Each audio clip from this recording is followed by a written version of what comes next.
آج کی جو ہماری گفتگو ہے وہ اس عنوان پر ہوگی کہ اگر دو مسلمان بھائیوں کے اندر اختلاف ہو جائے، جھگڑا ہو جائے، تو دین اسلام یہ حکم دیتا ہے کہ ان دونوں کے درمیان صلح کروا دو۔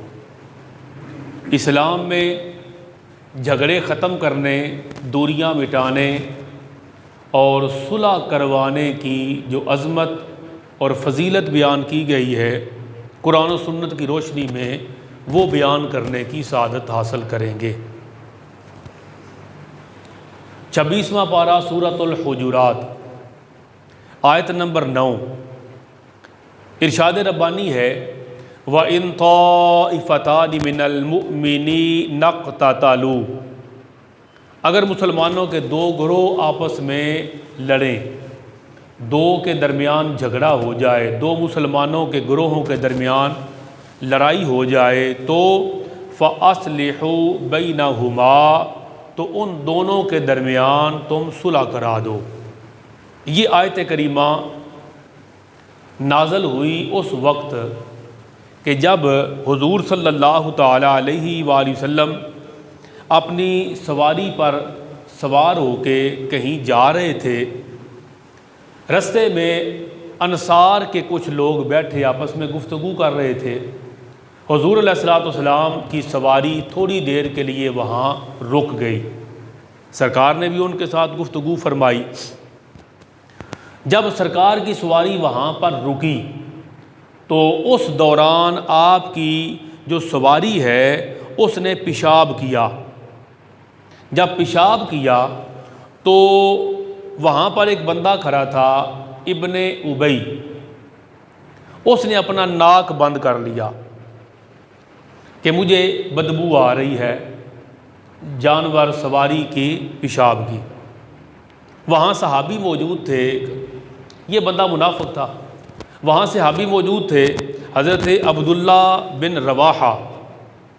حضرت عبداللہ بن رواحہ جب انہوں نے دیکھا کہ یہ آقا علیہ الصلوۃ والسلام کی سواری کے پیشاب سے یہ کراہت فیل کر رہا ہے، اور جب اس طرح سواری سے یا اس کے کسی عمل سے کراہت فیل کی جائے تو جو سوار ہوتا ہے اس کو وہ ناپسند لگتا ہے۔ تو حضرت عبداللہ بن رواحہ نے فرمایا کہ حضور صلی اللہ تعالی علیہ وسلم کے جو دراز گوش ہے، آپ کی جو سواری ہے، اس کا پیشاب تیرے مشک سے بھی بہتر خوشبو رکھتا ہے۔ اپنے ایمان کا اظہار کیا کہ تجھے یہ سمیل آ رہی ہے، تجھے بدبو آ رہی ہے، حالانکہ تیرے کسی بھی مشک سے، تیری اچھی سے اچھی خوشبو سے بھی ہمیں یہ زیادہ ٹھیک لگتا ہے۔ حضور صلی اللہ تعالی علیہ وآلہ وسلم وہاں سے تشریف لے کے چلے گئے، مگر ان دونوں کے درمیان اس عنوان پر بحث ہو گئی، اور اتنی بحث ہوئی کہ لڑائی ہو گئی اور ہاتھا پائی تک نوبت آ گئی۔ وہاں آقا علیہ السلام جا چکے تھے۔ جب حضور صلی اللہ تعالی علیہ وآلہ وسلم کو علم ہوا تو حضور صلی اللہ تعالی علیہ وآلہ وسلم واپس تشریف لائے اور ان دونوں کے درمیان صلح کروا دی۔ اس پر اللہ تبارک و تعالیٰ نے یہ آیت کریمہ نازل فرمائی کہ وَإِن طَائِفَتَانِ مِنَ الْمُؤْمِنِينَ اقْتَتَلُوا فَأَصْلِحُوا بَيْنَهُمَا، اگر مسلمانوں کے دو گروہوں کے درمیان اختلاف ہو جائے، جھگڑا ہو جائے، لڑائی ہو جائے تو حبیب آپ ان کے درمیان صلح کروا دیا کریں۔ اللہ رب العزت کو مسلمانوں کے درمیان صلح کروانا پسند ہے۔ اور ایک اور قرآن کریم کی آیت ہے 5ویں پارے سورۃ النساء کی، آیت نمبر 128، وہاں اللہ رب العزت ارشاد فرماتا ہے وَالصُّلْحُ خَيْرٌ، صلح میں خیر ہے، صلح کر لینے میں، آپس میں راضی ہو جانے میں خیر ہے۔ وَأُحْضِرَتِ الْأَنفُسُ الشُّحَّ، اور دل وہ تو لالچ کے پھندے میں ہے، دل تو لالچ کے اندر پھنسا ہوا ہے، وہ پتہ نہیں تمہیں کہاں سے کہاں لے جائے۔ اگر اختلاف کی وجہ تیرا مال ہے تو وہاں لالچ میں تجھے ڈالے گا، اگر اختلاف کی وجہ کسی جگہ پر تیرا وقار ہے تو وہاں لالچ کے پھندے میں ڈالے گا۔ تو اللہ پاک نے فرمایا کہ دل تو لالچ کے پھندے میں ہے لیکن خیر صلح میں ہے۔ ایک تیسرے مقام پر اللہ رب العزت نے اس عمل کے بارے میں حکم دیا، یہ سورۃ الحجرات ہے، فرمایا انما المؤمنون اخوہ، کہ مسلمان وہ تو آپس میں بھائی بھائی ہیں، فاصلحوا بین اخویکم، تو اگر ان دو بھائیوں کے درمیان اختلاف ہو جائے تو تم دونوں کے درمیان صلح کراؤ۔ تیسرے مقام پر بھی یہ حکم دیا واتقوا اللہ لعلکم ترحمون، اور اللہ سے ڈرتے رہو کہ اللہ تعالیٰ تم پر رحمت کی برکھا برسائے۔ اللہ رب العزت نے اس عمل کو پسند فرمایا کہ مسلمان کے قریب آئے، اختلافات کو دور کرے، دوریاں مٹائے، جھگڑے ختم کرے اور آپس میں صلح کروائے۔ مسلمان کے قریب آئے۔ اسلامی معاشرے کا حسن یہ ہے کہ مسلمان کا سہولت کار بنے، مسلمان کا فیسیلیٹیٹر بنے۔ حضور علیہ الصلوۃ والسلام نے فرمایا تھا کہ خیر الناس من ینفع الناس، بہترین انسان وہ ہے کہ جو دوسروں کے لیے نفع بخش ہے۔ جب جھگڑا ہوگا، لڑائی ہوگی، اختلاف ہوگا تو نفع منقطع ہو جائے گا، نفع رک جائے گا۔ اسلام اس عمل کو پسند کرتا ہے کہ نفرتیں مٹائی جائیں، محبتیں بڑھائی جائیں اور صلح کروائی جائے۔ اور یہ کتنا عظیم عمل ہے۔ حضور صلی اللہ تعالیٰ علیہ وسلم ارشاد فرماتے ہیں، الترغیب والترہیب کے اندر یہ حدیث پاک موجود ہے۔ پیارے آقا فرماتے ہیں جو شخص لوگوں کے درمیان صلح کرائے گا اللہ تعالیٰ اس کا معاملہ درست فرمائے گا۔ بندے نے کیا کیا؟ دو کے معاملات خراب تھے، دو بھائیوں کے معاملات تھے، حقیقی بھائیوں کے، نسبی بھائیوں کے یا اسلامی بھائیوں کے، آپس میں معاملات خراب تھے، بندے نے ان دونوں کے درمیان صلح کروائی۔ حضور علیہ الصلوۃ والسلام فرماتے ہیں کہ جس نے لوگوں کے درمیان صلح کرائی، ان کے معاملات درست کروائے، اللہ اس کی برکت سے اس کے معاملات کو درست کروائے گا اپنی رحمت کے ساتھ، اس کے اپنے معاملات درست ہو جائیں گے۔ دوسری برکت فرمایا جب یہ صلح کروا رہا تھا تو صلح کروانے کے لیے کوئی بول تو بولے نا، اس نے گفت و شنید تو کی، اس نے کچھ کلمات تو کہے۔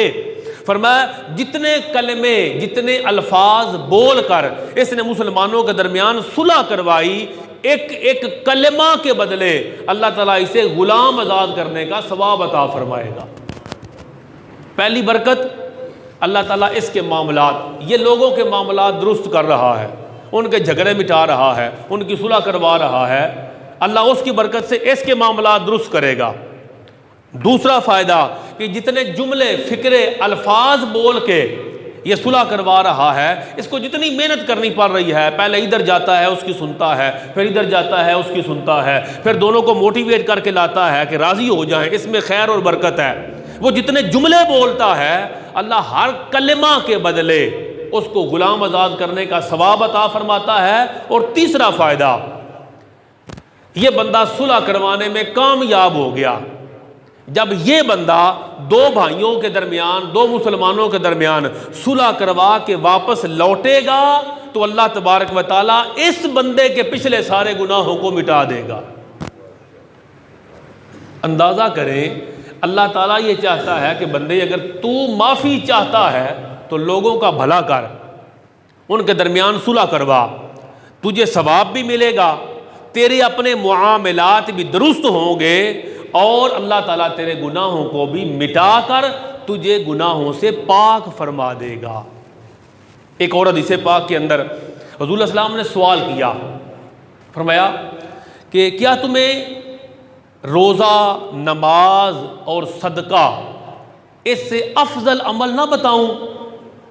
نماز، روزہ، صدقہ سب سے افضل اعمال ہے نا حقوق اللہ کے باب میں، تو کیا نماز، روزہ اور صدقہ کرنے سے بھی افضل عمل نہ بتاؤں؟ صحابہ کرام عرض کرتے ہیں یا رسول اللہ صلی اللہ تعالی علیہ وسلم ضرور ارشاد فرمائیں۔ حضور پاک علیہ السلام نے فرمایا وہ عمل آپس میں روٹھنے والوں میں صلح کروا دینا ہے۔ روٹھنے والوں میں جو صلح کروائے گا اللہ تبارک و تعالیٰ اسے نماز پڑھنے والے، روزہ رکھنے والے اور صدقہ کرنے والے سے بھی زیادہ اجر اور ثواب عطا فرمائے گا۔ پھر فرمایا کہ روٹھنے والے جب روٹھتے ہیں تو ان کے اندر فساد ہوتا ہے، اور جو فساد ہے وہ خیر کو کاٹ دیتا ہے۔ فساد، جب دو لڑے ہوئے ہیں، ناراض ہیں، ان کے درمیان خیر کیسے ہوگی؟ فساد پھیلے گا، اور فساد وہ خیر اور امن کو ختم کرتا ہے۔ تو گویا اس کا عمل، جو بندہ نماز پڑھ رہا ہے اس کا عمل اس کی ذات کے لیے ہے، اور اس کی اور اللہ کے درمیان ہے۔ روزہ رکھا ہے تو اس کی ذات کے لیے ہے، کسی کو صدقہ دیا ہے تو کسی ایک بندے کا فائدہ ہے، اور یہاں جو صلح کروا رہا ہے خدا جانے اگر صلح نہ ہو تو دو کے جھگڑے میں دو خاندان، دو قبیلے ملوث ہو جائیں تو ان کا جھگڑا اور اختلاف وہ تو خیر کو کاٹ ڈالے گا۔ لہذا فرمایا نماز، روزے اور صدقے سے افضل یہ ہے کہ تم دو بندوں کے درمیان صلح کرواؤ۔ حضرت انس رضی اللہ تعالی عنہ واردہ آپ فرماتے ہیں ایک دن حضور صلی اللہ تعالی علیہ وآلہ وسلم تشریف فرما تھے۔ جب سرکار بیٹھے ہیں صحابہ کرام کے درمیان، کوئی وجہ بظاہر نظر نہیں آئی، لیکن حضور علیہ الصلوۃ والسلام نے تبسم فرمایا۔ حضور صلی اللہ تعالی وسلم مسکرائے۔ جب سرکار مسکرائے، عرض کیا گیا سرکار کیا وجہ ہے آپ مسکرا رہے ہیں؟ حضرت عمر فاروق رضی اللہ تعالی عنہ واردہ آپ نے پوچھا سرکار میرے ماں باپ آپ پر قربان ہو جائیں، کیا وجہ ہے مسکرانے کی؟ تو حضور صلی اللہ تعالی علیہ وآلہ وسلم نے فرمایا کہ میرے دو امتی قیامت کا منظر اللہ نے حضور علیہ الصلوۃ والسلام کے سامنے کر دیا، یعنی مستقبل میں ہونے والا واقعہ وہ حضور علیہ الصلوۃ والسلام کی نگاہوں کے سامنے آ گیا۔ حدیث ہے مستدرک علی الصحیحین، امام حاکم نیشابوری رحمۃ اللہ تعالی علیہ کی، اور امام حاکم نیشابوری علیہ رحمت نے المستدرک اپنی کتاب میں ان حدیثوں کو درج کیا ہے۔ یہ ہے المستدرک علی الصحیحین۔ جو صحیحین ہے نا، صحیحین ہیں بخاری اور مسلم، بخاری اور مسلم کو کہتے ہیں صحیحین۔ جو بخاری اور مسلم کی صحت پر، ان کی شرائط پر درست احادیث تھیں، لیکن امام بخاری اور مسلم نے اپنی کتابوں میں درج نہیں کی کہ صحیح احادیث زیادہ تھیں، لکھتے تو کتاب ضخیم ہو جاتی، انہوں نے نہیں لکھی۔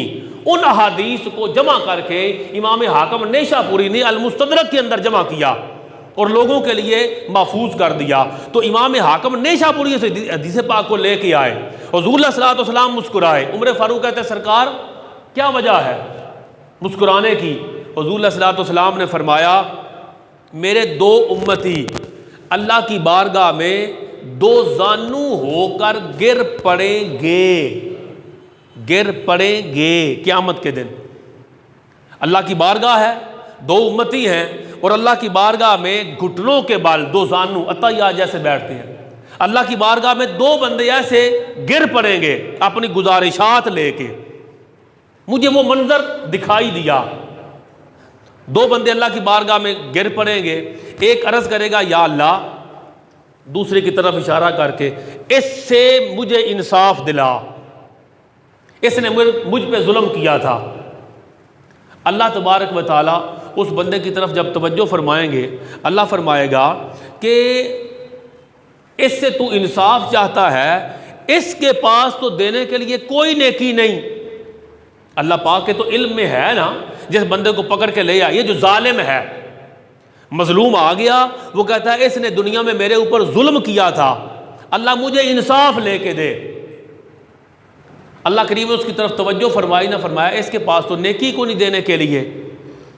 تو حضور علیہ السلام فرماتے ہیں وہ بندہ عرض کرے گا یا اللہ، اس کو مجھے دینے کے لیے نیکی نہیں مگر میرے گناہ لینے کے لیے اس کے پاس کندھے تو ہیں، میرے گناہوں کا بوجھ اٹھانے کے لیے اس کے پاس کندھے تو ہیں، مجھے نیکی نہیں دے سکتا تو میرے گناہ اس کو دے دے اور مجھے انصاف دلا۔ حضور علیہ السلام اس جملے پر آ کر رونے لگ گئے کہ کتنی خود غرضی اپنے کمال پر ہوگی میدان قیامت میں، کہ ہر بندہ یہ چاہے گا کہ اس کا بوجھ کسی دوسرے پر آ جائے، ہر بندہ یہ چاہے گا کہ اس کے گناہوں کا بوجھ کسی طریقے سے ہلکا ہو جائے۔ حضور علیہ السلام رونے لگ گئے اور ارشاد فرمایا وہ بہت عظیم دن ہوگا، کیونکہ اس وقت ہر ایک اس بات کا ضرورت مند ہوگا کہ اس کا بوجھ ہلکا ہو۔ پھر حضور فرماتے ہیں اللہ تعالیٰ مظلوم سے فرمائے گا، وہ جو مدعی ہے اس سے اللہ کریم فرمائے گا ذرا ادھر دیکھنا تیرے سامنے کیا تجھے نظر آ رہا ہے۔ وہ کسی اور طرف جہاں اللہ چاہے گا ادھر متوجہ ہوگا، دیکھے گا، عرض کرے گا یا رب العالمین میرے سامنے سونے کا بہت بڑا شہر ہے، اور سونے کے شہر میں مجھے بڑے بڑے محلات دکھائی دے رہے ہیں جو موتیوں سے آراستہ ہیں، اور یہ شہر عمدہ محلات سے مزین ہے۔ پھر بندہ عرض کرے گا یا اللہ اتنا بڑا شہر سونے چاندی ہیرے جواہرات کا، یہ جو تو مجھے دکھا رہا ہے کیا یہ انبیاء کے لیے ہے، صدیقین کے لیے ہے، یا شہداء کے لیے ہے جس کی طرف مجھے تو متوجہ فرما رہا ہے؟ اللہ کریم فرمائے گا یہ جو محلات تمہیں دکھائی دے رہے ہیں یہ انبیاء کے لیے، صدیقین کے لیے، شہداء کے لیے نہیں، یہ ان کے لیے ہیں جو ان کی قیمت ادا کرے، جو قیمت دے یہ اس کے ہیں۔ جنت ہے، جنت کے محلات ہیں، یہ جنت اس کے لیے ہے جو پیسے دے۔ عرض کیا یا رب العالمین اس کی قیمت کون ادا کر سکتا ہے؟ اللہ فرمائے گا بندے تو بھی ادا کر سکتا ہے۔ بندے کی دلچسپی بڑھ جائے گی۔ حضور پاک قیامت کے دن کا منظر پہلے سے بیان کر رہے ہیں، بندے کی دلچسپی بڑھے گی، عرض کرے گا یا رب العالمین پھر اس کی قیمت کیا ہے؟ اللہ تبارک و تعالیٰ فرمائے گا اس محل کی قیمت یہ ہے کہ تو اپنے اس بھائی کو معاف کر دے، اس بھائی کو معاف کر دے، یہ اس کی قیمت ہے۔ وہ ایک لمحہ میں کہے گا یا رب العالمین میں نے معاف کیا، میں نے معاف کیا، میں نے معاف کیا۔ جب وہ کہے گا میں نے معاف کر دیا، اللہ تبارک و تعالیٰ فرمائے گا کہ پھر اس بھائی کا ہاتھ پکڑ لے اور دونوں مل کے جنت میں داخل ہو جاؤ۔ جب تو نے اس کو معاف کر دیا تو اب دونوں جنت میں داخل ہو جاؤ۔ حضور صلی اللہ تعالیٰ علیہ وسلم فرماتے ہیں اللہ تعالیٰ سے ڈرو اور مخلوق میں صلح کراؤ، کیونکہ اللہ تعالیٰ بھی قیامت کے میدان میں مسلمانوں میں صلح کروائے گا۔ امام حاکم نیشابوری رحمۃ اللہ تعالیٰ علیہ اس حدیث پاک کو لے کے آئے، اللہ تعالیٰ بھی مسلمانوں میں صلح کروائے گا، اللہ قیامت کے میدان میں صلح کروائے گا، اور تم آج لوگوں کے درمیان صلح کراؤ۔ اور اگر تم آج لوگوں کے درمیان صلح کراؤ گے اللہ تعالیٰ تمہیں کیا فائدہ دے گا؟ ایک تم لوگوں کے معاملات درست کرواؤ گے، اللہ تبارک و تعالیٰ تمہارے معاملات درست کرے گا۔ دوسرا فائدہ یہ دے گا جتنے بولو گے راضی نامہ کروانے کے لیے، صلح کروانے کے لیے، جتنے کلمات بولو گے ہر کلمہ کے بدلے اللہ غلام آزاد کرنے کا تمہیں ثواب عطا فرمائے گا۔ اور جب صلح کروا کے لوٹو گے اللہ تعالیٰ تمہارے سارے گناہوں کو مٹا دے گا، اور تمہیں دوسری حدیث کے مطابق نماز، روزہ اور صدقہ سے بڑھ کر ثواب عطا فرمائے گا۔ جب دو کے درمیان صلح کراؤ، ہوتا یہ ہے جب ہم کہیں صلح کروانے کے لیے نکلتے ہیں تو بندہ سوچتا ہے کہ یار اس کو سمجھانے کا فائدہ کوئی نہیں، خود ہی بندہ جج کرتا ہے سمجھانے کا فائدہ کوئی نہیں ہونا، لہذا کوئی نہیں، ایسے محنت کرنے کی ضرورت نہیں۔ بندہ یہ سوچے کہ سمجھانے کا فائدہ کوئی نہیں، اللہ تبارک و تعالیٰ فرماتا ہے وَذَكِّرْ فَإِنَّ الذِّكْرَى تَنْفَعُ الْمُؤْمِنِينَ۔ بندہ سوچے کہ سمجھانے کا فائدہ کوئی نہیں، اللہ فرماتا ہے اور تم لوگوں کو سمجھاؤ، سمجھانا مسلمانوں کو نفع دیتا ہے۔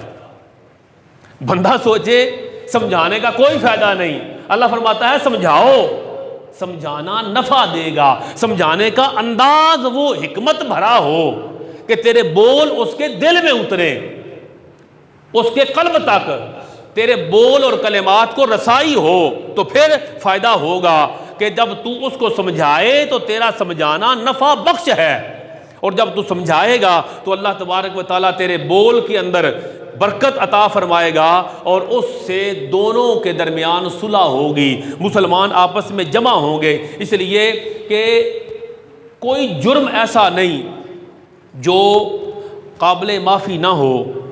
جب تک کلمہ پڑا ہوا ہے، جب تک زندہ ہیں، تب تک کوئی جرم، بلکہ کلمہ پڑا ہے، خدا نہ خواستہ بندے سے کفر بھی سرزد ہو جائے تب بھی اس کے لیے دروازے کھلے ہیں کہ دوبارہ توبہ کر، کلمہ پڑھ اور دائرہ اسلام میں داخل ہو جا۔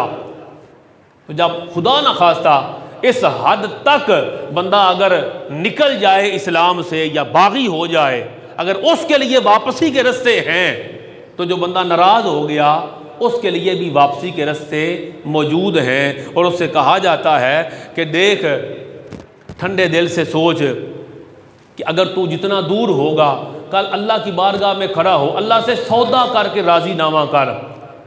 تو کہتا ہے کہ تیرے ساتھ زیادتی کی، سودا کر اللہ سے اور بول اللہ تعالیٰ میں نے تیرے بندے کو تیری رضا کے لیے معاف کر دیا، اے اللہ تو اپنے محبوب کے صدقے مجھے معاف فرما دینا۔ اللہ سے سودا کر، تو اللہ کے بندے کو معاف کرے گا، اللہ تبارک و تعالیٰ اس کی برکت سے کل تجھے معاف فرمائے گا۔ اگر ایسا نہ ہوا تو پھر یہ جو لڑائی اور جھگڑا ہے یہ جب آگے چلے گا، تو جب آگے چلا تو یہ غصہ کینہ میں بدلے گا، کینہ حسد میں بدلے گا، اور یہ کبیرہ گناہوں کی طرف ایک ایسا دریا بہے گا جو تیرے اعمال خیر کو بہا کے لے جائے گا۔ ابھی تو یہ غصہ ہے تمہیں، مگر جب یہ غصہ اندر رہے تو وہ کینے میں بدل جائے گا۔ کینہ کیا ہے؟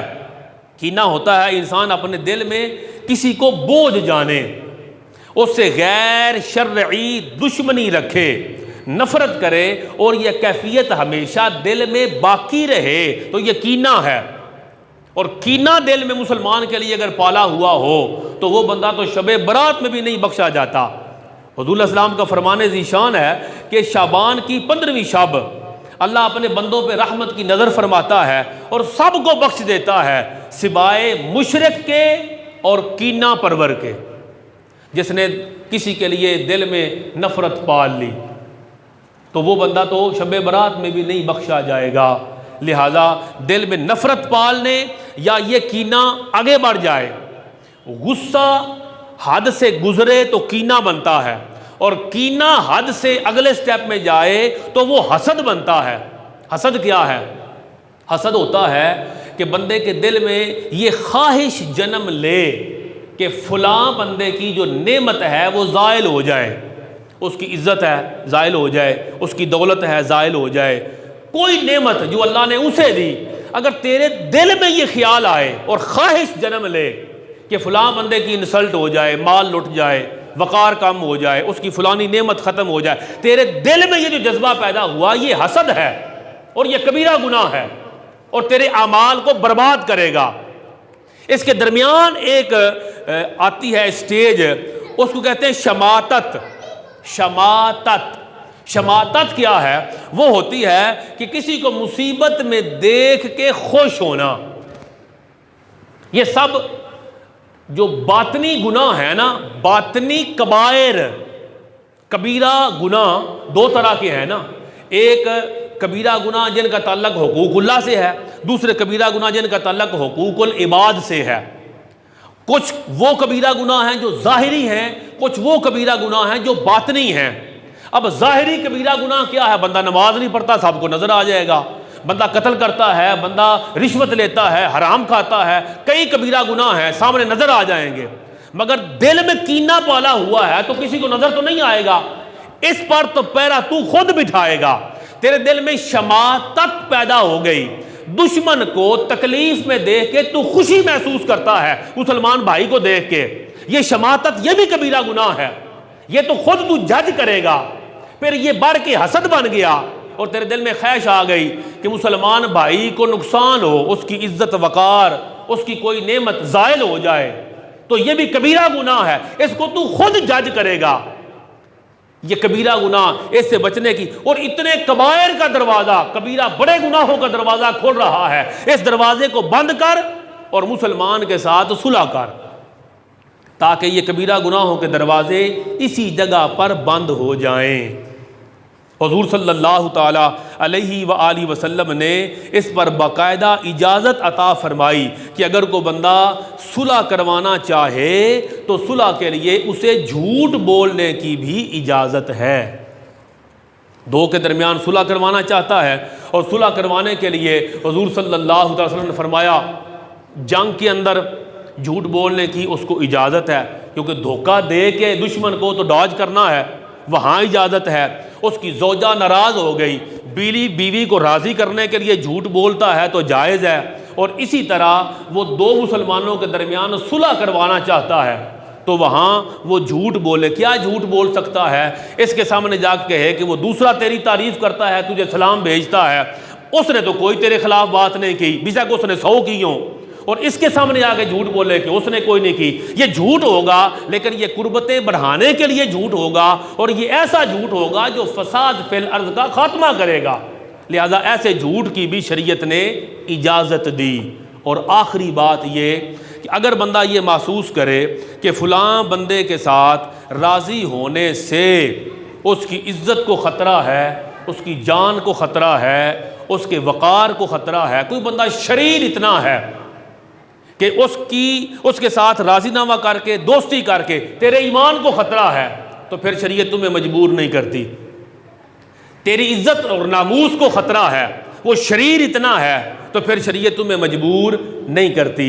تیرے مال کو خطرہ ہے، کوئی بندے چاہیں گے کہ آجا تم راضی ہو جاؤ، اور تجھے یقین ہے کہ وہ بندہ پہلے تمہیں نقصان پہنچا چکا ہے، تیری عزت کو نقصان پہنچا چکا ہے، تیرے مال کو نقصان پہنچا چکا ہے، تجھے کوئی ضرر پہنچا چکا ہے، اور آئندہ بھی اس کی پوزیشن ایسی ہے، بظاہر لگتا یہ ہے کہ آئندہ بھی وہ نقصان پہنچائے گا، تو پھر اس کے ساتھ صلح کرنا شریعت میں واجب نہیں۔ لیکن پھر بھی اس بندے کو حکم ہوگا کہ تیری طرف سے اس کی عزت، جان، مال، وقار محفوظ ہو، تو اس کو کوئی نقصان نہ پہنچائے، اور اس کے نقصان سے بچنے کے لیے اگر تو بیک فٹ پہ آ جاتا ہے تو اس پر تیرے لیے اجازت ہے۔ اللہ تبارک و تعالی ہمیں مسلمانوں کے درمیان صلح کروانے کی توفیق عطا فرمائے۔ اللہ رب العزت کی کروڑوں رحمتیں محمد و آل محمد پر، ان کے صدقے اللہ ہماری بخشش فرمائے۔ آمین۔ وما علینا الا البلاغ المبین۔